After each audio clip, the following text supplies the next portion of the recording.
কারণে কাটা যাবে না। হারাম শরীফের ভেতরে কোনো একটা জানোয়ারকে শিকার করা যাবে না। হারাম শরীফের ভেতরে কোনো মানুষ যেন আপসের ভেতরে বিবাদ না করে, লড়ালড়ি না করে।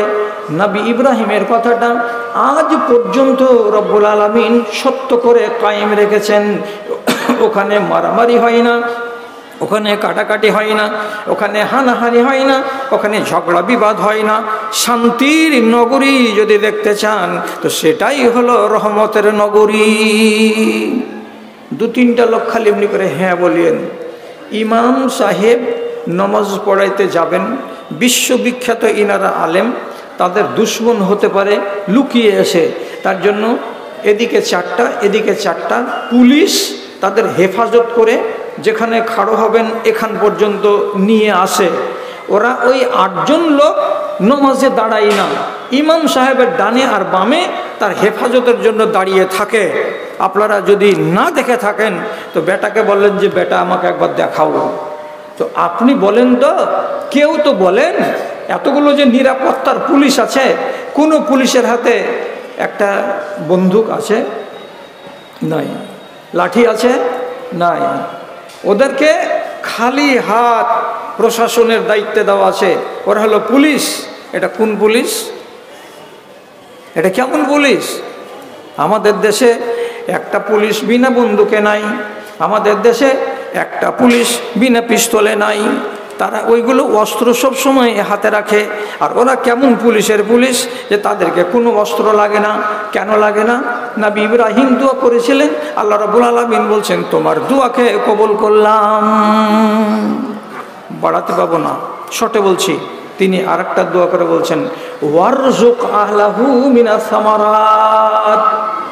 পরওয়ারদিগার, মক্কা নগরীতে যত লোক থাকবে কিয়ামত পর্যন্ত এদেরকে তুমি রিজিক দিও রে আল্লাহ।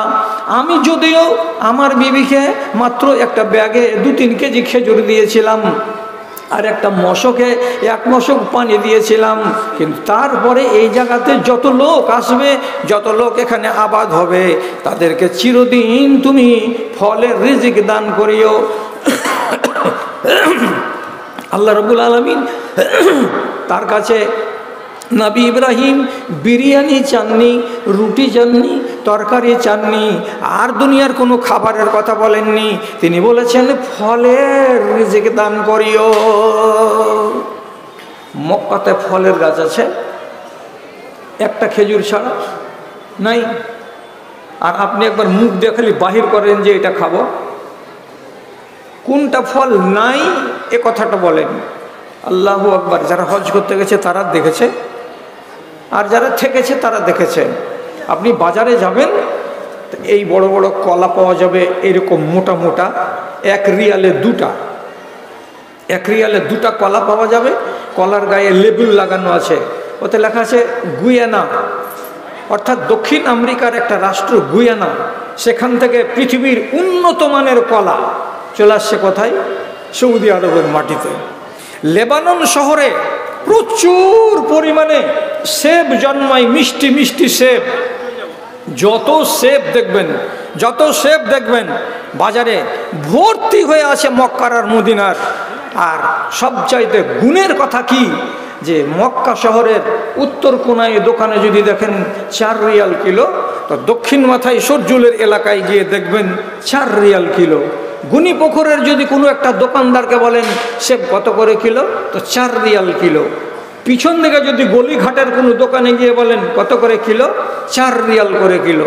কোনো একটা জায়গাতে কোনো একটা জিনিসের দামে হেরফের নেই। আর আপনি বিরিয়ানি আর রুটি তরকারি খাওয়ার চাইতে হজের মৌসুমে গিয়ে দেখেন গা, ফলমূল খেয়ে খেয়ে খেয়ে খেয়ে মানুষ বাঁচছে। নবী ইব্রাহিম ফলের দোয়া কেন করলেন? তিনি ভাত রুটির কেন দোয়া করলেন না? তার মানে হলো এই, রুটি খেতে গেলে আপনার স্বাস্থ্যের যতটা লাভ আছে তার বিনিময়ে হাফ পরিমাণ যদি আপনি ফল খেয়ে নেন, তার চাইতে 10 গুণ বেশি শরীরে শক্তি পাওয়া যাবে। তিনি প্রোটিনের দিকে দেখলেন, তিনি লাভের দিকে দেখলেন, আর দেখার পরে আল্লাহ রাব্বুল আলামিনকে বললেন, পরওয়ারদিগার, এখানকার লোকেদেরকে তুমি ফলের রিজিক দিও। আজ পর্যন্ত মদিনা মক্কার লোকেরা 12 মাস নানান রকমের ফলের রিজিক খায়, অভাব নেই। তাহলে ওটা দোয়া কবুল হয়ে গেছে, ঠিক। তারপর বাপ বেটা বড় হলো, 14 বছর বয়স হলো, 2 বাপ বেটা মিলে কাবাকে নির্মাণ করলেন। কাবা নির্মাণ করা যখন হলো,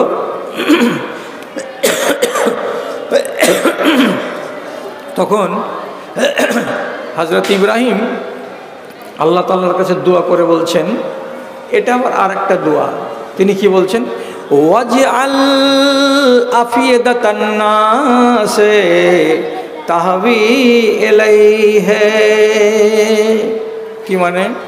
হে পরওয়ারদিগার, তুমি যেভাবে কাবা বানাতে বললে, আমরা 2 বাপ বেটা মিলে কাবাকে নির্মাণ করে দিলাম। এবার এই কাবা নির্মাণ হওয়ার পরে এটাকে যে আবাদ করতে হবে, তার জন্য মানুষ তো মক্কাতে কয়টা, বাহির থেকে যদি মানুষ না আসে তো কাবা আবাদ হবে না। কি করব আমি, কি করব? তো প্রথমে আল্লাহ রাব্বুল আলামিন বললেন, তুমি লোককে ডাকো, যেন এখানে কাবার চারিদিকে তাকে জিয়ারত করার জন্য আসে। তো তুমি ডাকো না লোককে। তো ইব্রাহিম নবী আল্লাহ তাআলাকে বলছেন, হাগো মালিক, আমি একটা মানুষ 5.5 ফিট, 5.25 ফিট লম্বা, আমি যদি এরকম করে আওয়াজ দিই, তো এইখান থেকে জোর করে আওয়াজ দিয়ে ডাকবো, ও লোকেরা, কাবার জিয়ারত করতে তোমরা এসো, কতটি লোক শুনবে? খুব বেশি যদি শুনতে পাই তা হাঁড়িপাড়া, খুব বেশি যদি শুনতে পাই তো এই গ্রামের দক্ষিণে যেটা বাড়ি আছে সেই বাড়ি, এইটি লোকে কাজ চলবে।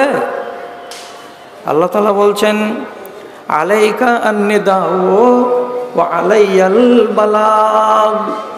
তুমি আওয়াজ দাও, দিয়ে ডাকো, আর সেই আওয়াজটাকে দুনিয়ার প্রান্তে প্রান্তে পৌঁছে দেওয়ার দায়িত্ব আমি আল্লাহ নিয়ে রাখলাম। তুমি আওয়াজ দাও। আল্লাহ তাআলা বলছেন, ওয়াজ্জিন ফিন্নাসে বিল হজ্জে ইয়াতুনাকা রিজালান ওয়া আলা কুল্লি জামিরিন। তুমি আওয়াজ দাও, মানুষকে ডাকো কাবার দিকে। মানুষেরা করবে কি? পায়ে হেঁটে হেঁটে কাবার কাছে আসবে, আর কেউ উটের উপরে চড়ে কাবার কাছে আসবে। আর আল্লাহ রাব্বুল আলামিন বলছেন, ইয়াতিনা মিন কুল্লি জামিরিন মিন কুল্লি ফাজ্জিন আমিক। এমন দুর্গম এলাকা থেকে আসবে যেখান থেকে আসার কল্পনা করা যায় না। যেমন দক্ষিণ আফ্রিকার কেপ টাউন থেকে আসবে, উত্তর আমেরিকার কানাডা থেকেও আসবে, পূর্ব দিকে জাপান থেকেও আসবে, অস্ট্রেলিয়া মহাদেশ থেকেও আসবে। এমন দূর দূরান্ত থেকে হাজার হাজার মানুষ কাবার জিয়ারত করার জন্য আসবে। তুমি আওয়াজ দাও, আমি আওয়াজটা পৌঁছে দেব। হযরত ইব্রাহিম জাবালে আবি কায়েস এই পাহাড়ের উপরে চড়লেন, আর চড়ার পরে যতদূর আওয়াজ দেওয়ার ছিল শক্তি দিয়ে সে আওয়াজটাকে তিনি দিয়ে দিলেন। ডাক কারা কারা শুনেছে, কারা কারা শুনেছে? তাফসীর তাবারি উনি লিখছেন, যাদেরকে রব্বুল আলামিন রুহের জগতে কানে তাদের আওয়াজ পৌঁছে দিয়েছেন, তারা একদিন না একদিন কাবার জিয়ারতে যাবেই যাবে। আর যাদের নসিবে ওই আওয়াজ লাগেনি, তারা রুহের জগতেও শুনতে পায়নি, তখন যারা শুনেছিল, ডাইরেক্ট শুনেছিল, তারা হাজিরি দেবে কাবাই। আর যারা তখনও দুনিয়াতে আসেনি, এখনও রুহের জগতে আছে, তাদের কাছেও রব্বুল আলামিন আওয়াজটা পৌঁছিয়ে দিয়েছেন। আজকের দিনে যারা যায় সেখানে হজ করতে কিংবা উমরা করতে, তারা নবী ইব্রাহিমের আওয়াজ শুনেছে। আল্লাহ রাব্বুল আলামিন তাদের পর্যন্ত পৌঁছে দিয়েছেন সেই আওয়াজ। আপনি টাকার মালিক, অনেক টাকা রাখেন, অনেক গাড়ি বাড়ি আছে, আপনি হজ করতে গেলেন না কেন? তার জবাব হলো এটাই, নবী ইব্রাহিম ডেকেছিলেন, আওয়াজ দিয়েছিলেন, আপনাকে রুহের জগতে রব্বুল আলামিন সে আওয়াজ শুনতে দেন নাই। আর যারা যারা আওয়াজ শুনে নাই তারা কাবা পর্যন্ত পৌঁছতে পারবে না। নবী ইব্রাহিমের আওয়াজ পৌঁছে গেছে সারা দুনিয়ার মানুষের কাছে। আপনি লিস্ট দেখবেন, প্রত্যেক বছর সৌদি সরকার বের করে, কোনো একটা দেশ বাদ নাই যে সেখান থেকে হাজি আসে না। তাহলে এটাও কবুল। শর্ট করছি, টাইমটা খুব কম। তিনি একদিন আল্লাহ তাআলার কাছে দোয়া করে বলছেন, পরওয়ারদিগার আর একটা দোয়া আছে আমার। কি? তো বলছে, ওয়াজনুবনি ওয়া বানিয়া আন না'বুদাল আসনাম। এই পরওয়ারদিগার, আমি তোমার কাছে আরাধনা করছি, আমি এবং আমার বেটা, তার বেটা তার মানে পোতা, তার বেটা মানে তার পোতা, আমার বংশের কোনো লোক যেন মাটির খোদার পূজা না করে, আমার বংশের কোনো মানুষ যেন এই মাটির তৈরি করা খোদাগুলোকে ইবাদত না করে, এখান থেকে তুমি তাদেরকে বাঁচিয়ে রাখো। নবী ইব্রাহিম নিজের বংশের ভেতর থেকে উৎখাত করে দিলেন কাকে? মাটির পূজাকে। আল্লাহ রাব্বুল আলামিন সেটাও কবুল করে নিলেন। বংশে একটা কথা যে বলে দিয়েছেন নবী ইব্রাহিম যে কেউ মাটির খোদার পূজা করবে না, ওখানে জুড়ে দিয়েছেন আর একটা কথা যে আল্লাহ তুমি আমার নসলের মধ্য থেকে নবী দিও, নবী দিও, ওয়াবাস ফীহিম রাসূলা, এই সিলসিলা থেকে তুমি একটা নবী দান করিও। তো আগে বললেন কি? এরা যেন মাটির খোদার পূজা না করে, আর এদের মধ্য থেকে তুমি একটা নবী দিও। তো ইব্রাহিম নবীর বেটার নাম ইসমাইল, আর ইসমাইলের পরে তার বেটা, তার বেটা, তার বেটা করতে করতে করতে করতে চলে এসেন আব্দুল মুত্তালেব। আব্দুল মুত্তালেবের বেটা আব্দুল্লাহ, আর আব্দুল্লাহর বেটা হলেন নবী মুহাম্মদ সাল্লাল্লাহু আলাইহি ওয়াসাল্লাম। এই সিলসিলাটার ভিতরে তিনি যে আগে বলেছিলেন আমার বংশের লোকেরা যেন মাটির খোদার পূজা না করে, তামাম মুআররিখিন বলছেন আব্দুল মুত্তালেব ঈমানদার নয় ঠিক, কিন্তু তিনি মাটির খোদার ইবাদত করেননি। আব্দুল মুত্তালেব কাবার খাদেম ছিলেন। আব্দুল মুত্তালেব তিনি স্বপ্নে দেখেছিলেন বিরান হয়ে যাওয়া ইন্দারা, জমজমের ইন্দারা ঢাকা পড়ে গেছিল, চাপা পড়ে গেছিল। তাকে রব্বুল আলামিন স্বপ্নে দেখালেন, তিনি আবিষ্কার করেছেন এই ইন্দারাটাকে, জমজমের কূপকে। আর তারপরে অল্প দিন পর আবার নবীজি দুনিয়াতে আসছেন। তাহলে এই লোকটা কি আল্লাহর কাছে পিয়ারা নয়? আল্লাহর কাছে ভালো লোক নয়? এরা মুশরিক। এ কথাটা হাতে বাড়ি দিয়ে বলা যাবে না, তবে ওরা কোনো দিন কোনো ধর্ম মানার সুযোগ পায়নি, তার জন্য তাদেরকে জাহান্নামে যেতে হবে। আল্লাহ পাকের নবী, তার বাপ আব্দুল্লাহ, তার সম্বন্ধে কি কথা আছে? এক দেহাতি জিজ্ঞেস করে বলছেন নবীজিকে, আল্লাহ রসুল আমার বাপ কোথায়? তো রসুল বলছেন হুয়া ফিন্নারে, তোমার বাপ জাহান্নামে। মনটা বেজার হয়ে গেল। চলে যখন যাচ্ছিল ওইখান থেকে বেজার হয়ে, তখন রসুলকে ডাকছেন যে শোনো শোনো শোনো শোনো শোনো।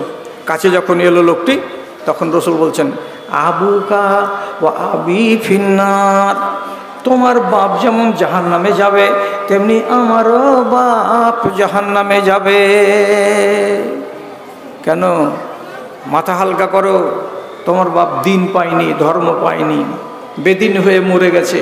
আমার বাপ দিন পায়নি, এটা আলাদা কথা, কিন্তু তাই বলে তারা মাটির খোদার পূজা করেনি। এই বংশের আল্লাহ রাব্বুল আলামিন কতদিন পরে দিলেন? ঐতিহাসিকগণ বলছেন ৩,৫০০ বছর পর ইব্রাহিম নবীর নসলে, ইসমাইলের আওলাদের কুলে আজকে পয়দা হয়ে গেলেন আমাদের শেষ নবী হজরতে মুহাম্মদ মুস্তাফা সাল্লাল্লাহু আলাইহি ওয়াসাল্লাম। তাহলে নবীও পেয়ে গেলেন, বংশের লোকেরা যেন মাটির পূজা না করে তাও পেয়ে গেলেন। তবে একটা কথা ইতিহাসে সত্য সত্য লেখা আছে এবং বুখারীতে তার আলোচনা এসেছে, সেটা হলো এই আরবের লোকেরা মাটির পূজা করত না। তাদের ভেতরে রসুলুল্লাহর জন্মের মোটামুটি 40-50 বছর আগে একটা লোক আরবের মাটির মক্কা নগরের আমর ইবনে লুহাই, এই লোকটা গেছিল সিরিয়াতে ব্যবসা করতে। ওখানে দেখেছিল মাটির খোদার পূজা, সেখান থেকে একটা মাবুদকে উঠিয়ে নিয়ে এসেছিল মক্কায় আর দিয়ে সিস্টেম চালু করলো এই প্রতিমার পূজারি। তার জন্য রসুলুল্লাহ রাগ করে বলেছেন, আমি স্বপ্নে দেখেছি কাকে?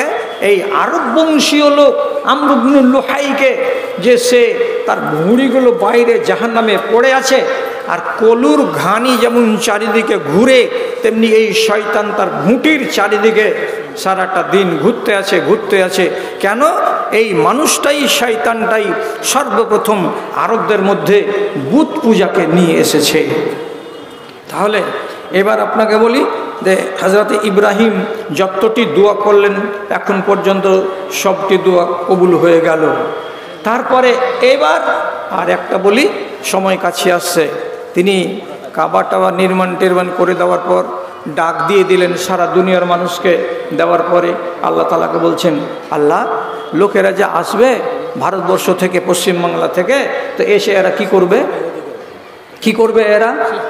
তখন আল্লাহ তাআলাকে বলছেন, আরে না মানাসিকানা ওয়াতুব আলাইনা ইন্নাকা আনতাত তাওয়াবুর রহিম। হে রব, ওই লোকেরা যে হাজার হাজার লক্ষ লক্ষ টাকা খরচ করে এত দূর কাবায় আসবে, তারা কি কি করবে সেগুলো তুমি আমাকে দেখিয়ে দাও, আমি লোকেদেরকে দেখিয়ে দেব, তাহলে তাদের ইবাদত হবে এবং তুমি তাদের উপরে রাজি হয়ে যাবে। আল্লাহ রাব্বুল আলামিন সঙ্গে সঙ্গে জিবরিল আমিনকে পাঠালেন, জিবরিল তোমাকে যেভাবে বলছি সেভাবে যাও এবং আমার নবী ইব্রাহিমকে আর তার স্ত্রীকে সাথে করে নিয়ে যেখানে যেখানে যেতে বলছি আর যেভাবে যেভাবে করতে বলছি সেভাবে করো, আর করার পরে আমার নবীকে সবগুলো বিধান শিখিয়ে দাও। জিবরিল এলেন 8 তারিখের দিন, জিলহিজ্জা মাস, ইব্রাহিম নবীকে আর স্ত্রীকে সাথে করে নিয়ে এক পা দুপা করে হাঁটতে হাঁটতে মক্কা কাবা থেকে মাপ করে দেখতে গেলে 7 কিলোমিটার পূর্ব উত্তর দিকে একটি জায়গা, তার নাম হলো মিনা। ওখানে নিয়ে গেলেন। ওখানে নিয়ে যাওয়ার পরে তিনি ইশারা করে বলছেন, ইব্রাহিম, এই জায়গাটা হচ্ছে মানুষের আকাঙ্ক্ষার জায়গা, এখানে আসবে, এসে তুমি নামাজ পড়বে, রাতটা কাটাবে। রাত কাটা হয়ে গেল। সকালবেলাই হলো 9 তারিখ। তখন হযরত জিবরিল এরা দুজনকে সাথে করে নিয়ে হাঁটতে চলে গেলেন ওইখান থেকে আর 9 কিলোমিটার উত্তর পূর্ব দিকে, জায়গাটার নাম হলো আরাফা। দিয়ে হযরত জিবরিল বললেন, এই জায়গাটা হচ্ছে এত পাক এবং এত ফজিলতের জায়গা, এইখানে যদি তুমি এবং তোমার বেটারা প্রাণ খুলে আল্লাহ রাব্বুল আলামিনের কাছে কোনো জিনিস চাই, আরাধনা করে, তো সেই জিনিসটাই তাকে দেওয়া হয়। এই জায়গাটা অত্যন্ত মূল্যবান। কেন আরাফা সেগুলো বলতে পাবো না আমি এখন, ওগুলো পরের আলোচনাতে হবে। ওখানে থেকে সন্ধ্যাবেলায় যখন সূর্য ডুবে গেল তখন তাদেরকে সাথে করে নিয়ে হযরত জিবরিল উল্টো পথে হাঁটা দিলেন।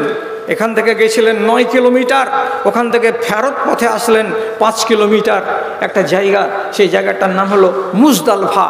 মুজদালফাতে গিয়ে হযরত জিবরিল বললেন, এই জায়গাতে আপনাকে রাতের বেলায় দাঁড়াতে হবে, আপনাকে রাতটা কাটাতে হবে। রাতটা কাটালেন। কাটার পরে আবার ফিরে এলেন মিনায়। মিনায় আসার পরে নবীজিকে শিখিয়ে দিলেন যে এই জায়গাতে আপনি একটা কুরবানি করবেন, এটাকে বলা হয় নাহার। তারপরে 3 জায়গাতে পাথর মারবেন। এই পাথরগুলো কেন মারা হয় এগুলোও আপনারই স্মৃতি। আপনি যখন নিজের ছেলেকে কুরবানি করতে নিয়ে এসেছিলেন, তো যেখানে যেখানে ইবলিস শয়তান আপনাকে বিভ্রান্ত করার চেষ্টা করেছে ওইখানে আপনি যে পাথর মেরে তাড়া করেছিলেন, সেই স্মৃতি জীবিত রাখবে কারা? আপনার আউলাদেরা। এইটা হয়ে গেল মিনার মাঠ, পাথর মারার জায়গা। তারপরে কুরবানি করালেন, তারপরে আবার কাবায় নিয়ে আসলেন। নিয়ে আসার পরে হযরত জিবরিল বলছেন, হাযিহি মানাসিকুল হজ্জে, যতটি কাজ আমি করলাম আর যতটি করে আপনাকে দেখালাম এগুলো হলো হজের অংশ। এই কাজটি করে দিতে গেলে একটা মানুষ হাজী হয়ে যাবে এবং সে নিজেকে রব্বুল আলামিনের কাছে একটা নেককার মানুষ হিসাবে তুলে ধরতে পারবে। তারপরে হযরতে জিবরিল সাফা আর মারওয়াকে দৌড় দিয়ে নিয়েছিলেন। এটা কার নিদর্শন? তো সবগুলো কথা তো খুলে বলা হয়নি, এই আলোচনাটা হচ্ছে 4 ঘন্টার, আর আপনার সামনে সময় পেয়েছি, সেই সময় এতটুকু টেনে আনতে পারলাম না। বাচ্চা ইসমাইলকে শুইয়ে দিয়ে পানির জন্য দৌড়াদৌড়ি করেছিলেন হাজেরা 7 বার, সাফা মারওয়া সাফা মারওয়া সাফা মারওয়া, এই যে 7 বার দৌড়েছেন। আজ পর্যন্ত তার আওলাদের উপরে হজ করতে গেলে সাফা মারওয়া দৌড়াতে হবে, এটা কম্পালসারি করা আছে। দৌড়ের শেষে পানি পেয়েছিলেন বালক 6 মাসের শিশু ইসমাইলের পায়ের তলায়, সেই পানি হলো জমজমের ইন্দারা, ইন্দারার পানি পান করেছিলেন, ওটা আমাকে আর আপনাকে পান করতে হয়, এটা হলো সেই সুন্নাত। সবগুলো জিনিস শিখিয়ে দিয়ে গেলেন কে? হযরতে জিবরিল আলাইহিস সালাতু ওয়াস সালাম। শটের উপরে কথা, এতটি দোয়া করছেন, সবই কবুল কবুল কবুল কবুল। আপনি বলেন হাজি ওয়ার দোয়া সবই কবুল হয়েছে, আর আমাদের দোয়া কবুল কেন হয় না? তো কেন হয় না জন্য জবাব কি দিব আপনাকে? একবার দিয়েছি, আর একটা দিচ্ছি।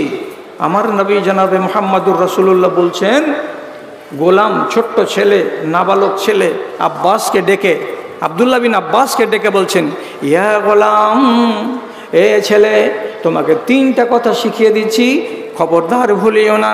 একটা কথা নবী বললেন, ইহফাজিল্লাহ ইয়াহফাজুকা, তুমি আল্লাহ রাব্বুল আলামিনকে হাতের মুঠোই রাখবে, তুমি তোমার অন্তরে মজবুত করে রাখবে, আল্লাহকে তুমি ধরে রাখবে, আল্লাহকে তুমি আঁকড়ে রাখবে। তোমার উঠতে, তোমার বসতে, তোমার চলতে, তোমার ফিরতে, তোমার খাওয়াই, তোমার পড়াই, তোমার দুনিয়াদারিতে, তোমার দিনদারিতে, সব জায়গায় আল্লাহ তাআলাকে তুমি যদি আঁকড়ে ধরে থাকো, রব্বুল আলামিন তোমাকেও আঁকড়ে ধরে থাকবেন। তুমি যদি তাকে না ছাড়ো, আল্লাহ তাআলা তোমাকে কখনোই ছাড়বেন না। তাহলে একটা শর্ত কি? তুমি আমাকে ধরো, তাহলে ও তোমাকে ধরবে। তুমি আল্লাহকে ধরো, আল্লাহ তোমাকে ধরবে। কথাটা ছেড়ে দিও না। হে আব্দুল্লাহ বিন আব্বাস, তোমাকে শিখিয়ে দিলাম, বাকি 2টো কথা থেকে গেল। তাহলে আপনি আল্লাহকে ধরেন, এর মানে হলো আপনি আল্লাহর কথা শুনেন। আল্লাহ তাআলা বলছেন, আমি তোমার কথা শুনবো, আর যদি তুমি আমার কথা না শুনো, তো তোমার বেলা আমিও ঠন ঠন।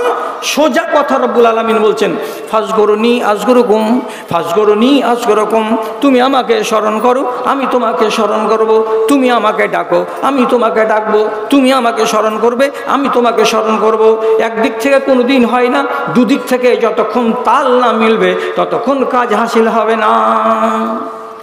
তো ইব্রাহিম নবী আল্লাহর একটা কথাকে ফেলে দেননি।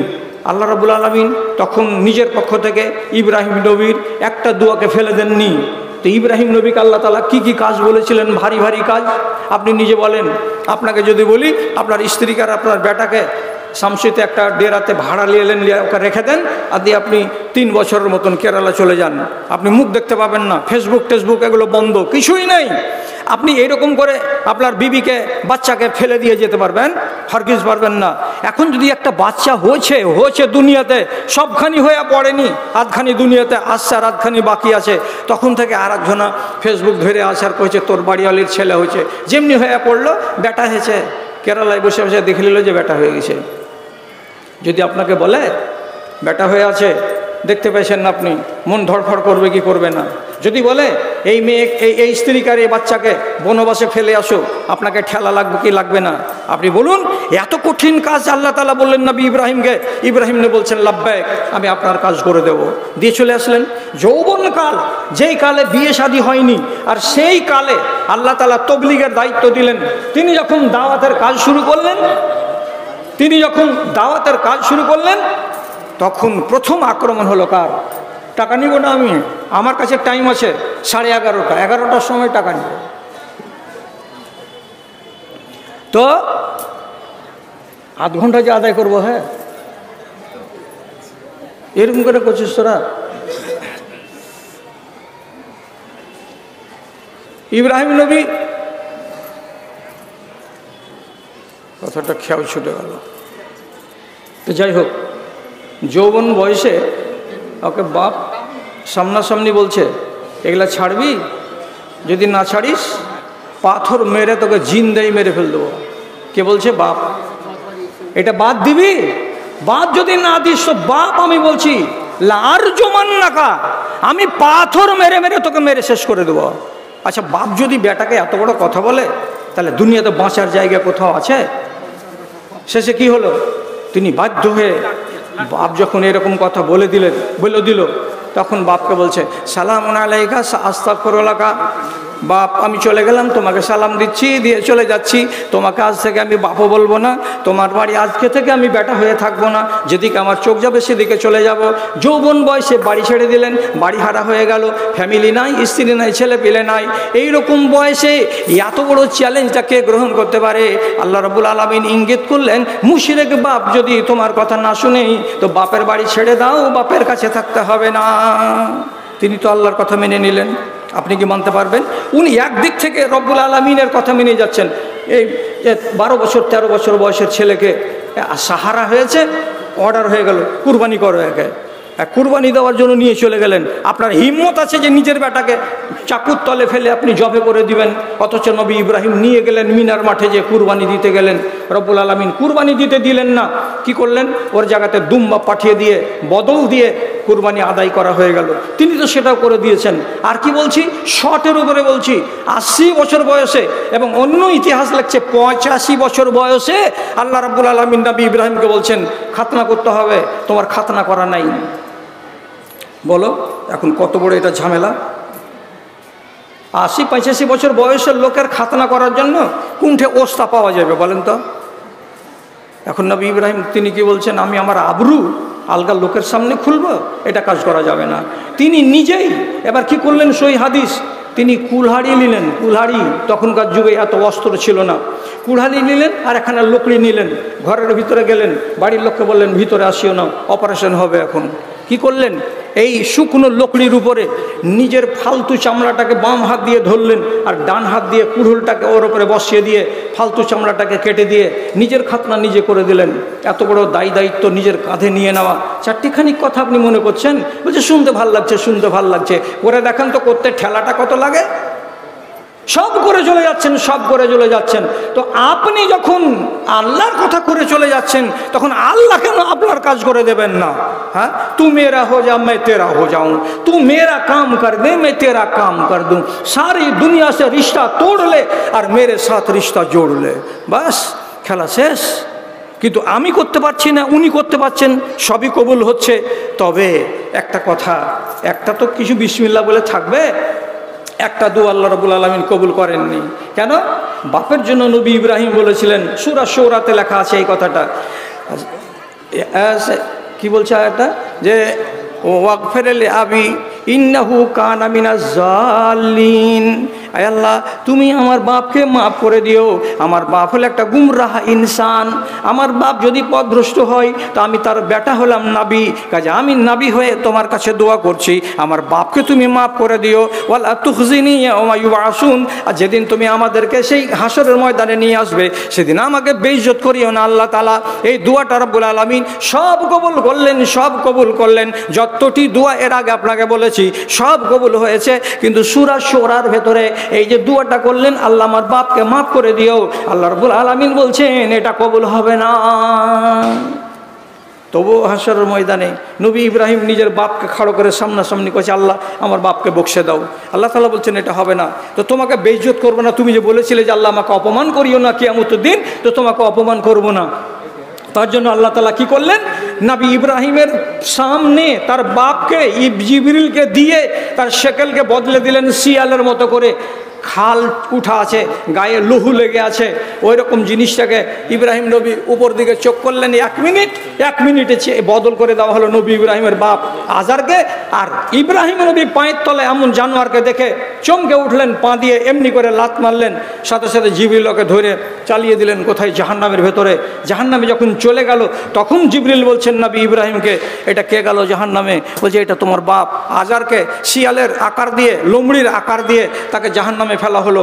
মানুষের মতো করে যদি জাহান্নামে দেওয়া হতো তাহলে তুমি বড্ড কষ্ট পেতে, আর তুমি আল্লাহকে বলতে, আল্লাহ তুমি আমাকে অপমান করিও না, আল্লাহ রাব্বুল আলামিন তোমাকে অপমান করবেন না বলে তার শেকেলকে বদল করে তোমার চোখের সামনে তাকে জাহান্নাম দেওয়া হলো। তাহলে আল্লাহ রাব্বুল আলামিন একটা দোয়া কবুল করেনি নবী ইব্রাহিমের, আর বাকি যতগুলো দোয়া করেছেন সব কবুল করা হয়েছে। আপনি সে প্রস্তুতি নেন।